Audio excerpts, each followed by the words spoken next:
जोर सी गरीब औरत रहती है।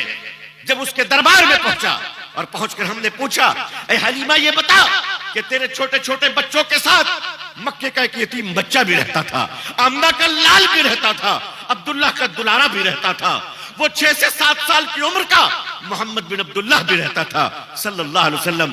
के हलीमा ये बता कि तेरे छोटे छोटे बच्चों के साथ मक्के का मोहम्मद बिन अब्दुल्ला कैसा था। तो माइकल हार्ट ने किताब लिखी दी 100। ये मुसलमान नहीं था, ये क्रिश्चियन था, अमेरिकन राइटर। इसने 23 सालों में किताब लिखी। अजब इत्तेफाक है कि हुजूर सल्लल्लाहु अलैहि वसल्लम की नबवी जिंदगी भी 23 इयर्स और इस शख्स को भी लिखने में लगे 23 इयर्स। 23 सालों में उस राइटर ने एक किताब लिखी। दुनिया के बड़े इंसान कौन है? दी 100, दुनिया के 100 बड़े इंसान। तो 100 बड़े इंसानों में जब उन्होंने किताब लिखी और किताब मुकम्मल हो गई, किताब का नाम रखा दी 100। और उस किताब को उसकी इनॉग्रेशन के लिए अमेरिका के न्यूयॉर्क में पढ़े लिखे बुद्धिजीवी स्कॉलर्स दानिश्वरों को जमा किया। हॉल भरी हुई थी खचाखच। वो राइटर खड़ा होता है माइकल हार्ट। उस किताब को हिंदुस्तान में सबसे पहले मद्रास, उस टाइम का रवि का चेन्नई, 1991 में मीरा पब्लिकेशनर ने सबसे पहले हिंदुस्तान में से पब्लिश किया था। दी 100 को इनॉग्रेशन करने से पहले राइटर ने खड़े होकर कहा कि लोगों, मैंने ये किताब लिखी है, रिसर्च किया है, तहकीक की है, कैरेक्टर देखा है, लोगों के बचपन देखे हैं, लोगों की जवानी देखी है, लोगों का सोशल नेटवर्क देखा, उनकी सोशल लाइफ को देखा, उनकी कमर्शियल लाइफ को देखा, उनकी इज़्दिवाजी जिंदगी देखी, उनकी माशी जिंदगी देखी। और देखने के बाद मैं इस नतीजे पे पहुंचा हूं कि इस किताब को लिखा मैंने, और ये कहने पर और लिखने पर मैं मजबूर हो गया कि दुनिया का सबसे बड़ा इंसान अगर कोई है तो वो हजरत मोहम्मद रसूलुल्लाह सल्लल्लाहु अलैहि वसल्लम है। कोहराम मच गया, एक हंगामा मच गया कि तुम्हें और कोई नहीं मिला था दुनिया में, मोहम्मद सल्लल्लाहु अलैहि वसल्लम मिले थे। एच माइकल हार्ट ने एक्सप्लेनेशन देना शुरू किया और कहा कि हाँ हाँ, मुझसे पूछो कि इसकी वजह क्या है। मैंने लोगों के बचपन ढूंढे कि लोगों, तुम बचपन में जब बालक थे, बच्चे थे, छोटे थे, तब तुम कैसे थे? दुनिया के हर बच्चों को देखा, वो शौक मिला। दुनिया के हर बच्चे को देखा, वो जिद्दी मिला। दुनिया के हर बच्चे को देखा, वो खुदगर्ज मिला, सेल्फिश मिला, अपनी चीजों के लिए मरने मिटने को तैयार हो गया। अगर मैंने दुनिया के किसी ऐसे बच्चे को देखा जिसने अपने अधिकार को दूसरों को दे दिए हो, जिसने बचपन में भी इंसाफ किया, तो उसको समझने के लिए मुझे ताइफ में वादी कबीले बनु साद में जाना पड़ा, जहां एक दाई हलीमा रहती है, एक कमजोर सी गरीब औरत रहती है। जब उसके दरबार में पहुंचा और पहुंचकर हमने पूछा, ए हलीमा ये बता कि तेरे छोटे छोटे बच्चों के साथ मक्के का एक यतीम बच्चा भी रहता था, आमना का लाल भी रहता था, अब्दुल्ला का दुलारा भी रहता था, वो 6 से 7 साल की उम्र का मोहम्मद बिन अब्दुल्ला भी रहता था सल्लल्लाहु अलैहि वसल्लम। के हलीमा ये बता कि तेरे छोटे छोटे बच्चों के साथ मक्के का मोहम्मद बिन अब्दुल्ला कैसा था। तो हलीमा कहती है, मुझसे क्या पूछते हो?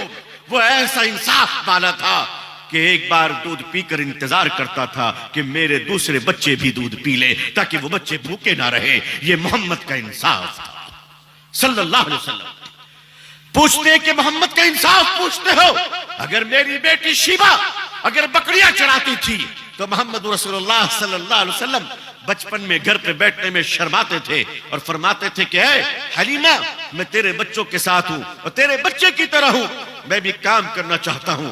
वो मोहम्मद रसूलुल्लाह सल्लल्लाहु अलैहि वसल्लम जब आपकी उम्र शरीफ 16 साल को पहुंची तो आपने मक्के में देखा बड़ा अत्याचार है। जो मजबूत है, जो बाहुबली है, जो जमींदार है, वो गरीबों पर अत्याचार कर रहे हैं। ताकतवर मजबूरों को, ताकतवर कमजोरों को लूट रहा है। अगर कोई फेरी वाला, चादर वाला, कपड़े वाला मक्के की गलियों में अगर फेरी लगाकर अपना सामान बेचता है तो मजबूत लोग और ताकतवर लोग सामान लेने के बाद उसके पैसे उसको नहीं देते। मक्के की गलियों में मुसाफिर भूखा सो जाता है।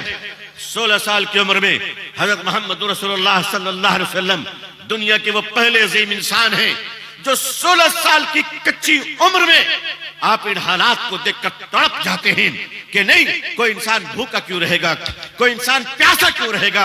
आपने मक्के के लोगों को जमा किया, नौजवानों को जमा किया, और दुनिया की तारीख में पहली बार आपने एक एनजीओ बनाया, आपने एक सोसाइटी बनाई, आपने एक फाउंडेशन बनाया, आपने एक कमेटी बनाई जिसे तारीख इस्लाम हिल्फुल फजूल के नाम से याद करती है। और आपने बनाकर फरमाया, लोगों अगर मक्के पर कोई जुल्म करे तो मुझे आवाज देना, अगर तुम्हारा सामान लेकर कोई पैसे न दे तो मोहम्मद को आवाज देना, तुम कहीं के भी रहने वाले हो, अगर तुम्हें भूख लगी हो तो खाने के लिए मुझे आवाज देना। हज़रत मोहम्मद रसूलुल्लाह सल्लल्लाहु अलैहि वसल्लम, फिर वो एक माइकल हार्ट कहता है कि लोगों अगर तुम्हें बचपन देखना है तो मोहम्मद रसूलुल्लाह सल्लल्लाहु अलैहि वसल्लम का बचपन देख लो, अगर तुम्हें कच्ची उम्र देखनी है तो मोहम्मद रसूलुल्लाह सल्लल्लाहु अलैहि वसल्लम की उम्र देख लो। जरा याद करो, वो मक्के के बड़े बड़े लोग अपने चौपाल में बैठे हुए हैं, मक्के के बड़े बड़े सरदार अपने चौपाल में बैठे हैं, उनके सामने से मालदार गुजर जाए वो खड़े नहीं होते, उनके सामने से चौधरी गुजर जाए वो खड़े नहीं होते, इसलिए कि वो कबीले के सरदार थे। लेकिन एक बच्चा गुजरता था मक्के से तो मक्के का सरदार खड़ा हो जाता था, वो कोई और नहीं, वो मोहम्मद रसूलुल्लाह सल्लल्लाहु अलैहि वसल्लम थे कि मक्के के सरदार खड़े हो जाया करते थे। लोगों ने पूछा, ऐ सरदार तुम खड़े क्यों हो जाते हो? तो फरमाने लगे, तुम देखते नहीं हो कि मक्के में सबसे ज्यादा सच बोलने वाला आ रहा है। मोहम्मद रसूलुल्लाह सल्लल्लाहु अलैहि वसल्लम से बढ़कर कोई सच बोलने वाला नहीं, आप सल्लल्लाहु अलैहि वसल्लम से बड़ा कोई दयानतदारी और ईमानदारी करने वाला नहीं। आपको बताता चलूं, प्यारे आका सल्लल्लाहु अलैहि वसल्लम पर लिखने वालों ने जब लिखना शुरू किया तो कलम तोड़ कर रख दिया। वो तारीख याद कीजिए जिस वक्त हुजूर सल्लल्लाहु अलैहि वसल्लम की उम्र शरीफ से 25 साल की थी, 1500 साल कबल की तो बात है, बहुत पुरानी बात नहीं, सिर्फ 1500 साल पुरानी बात है कि जब लोग जिंदा पति के साथ उसकी पत्नी को जलाकर सती किया करते थे, उसी जवानी की उम्र में 25 साल की जवानी में हुजूर सल्लल्लाहु अलैहि वसल्लम एक बेवा औरत हजरत खदीजा से निकाह कर कर उसको सुहागन बना रहे थे। हजरत मोहम्मद रसूलुल्लाह सल्लल्लाहु अलैहि वसल्लम ने दुनिया को वो तारीख दिखलाई। आज बताने में तुम डरते क्यों हो? जुर्रत के साथ हमें सच सुनना भी चाहिए और सच बोलना भी चाहिए। अजीजान मिल्लत, मैं आपको दावत देता हूं, मेरी कौम मुसलमान, आप याद रखो, आप दर्दमंद बनकर आए हो, आपका काम दर्दमंदी है, लोगों के काम आना है।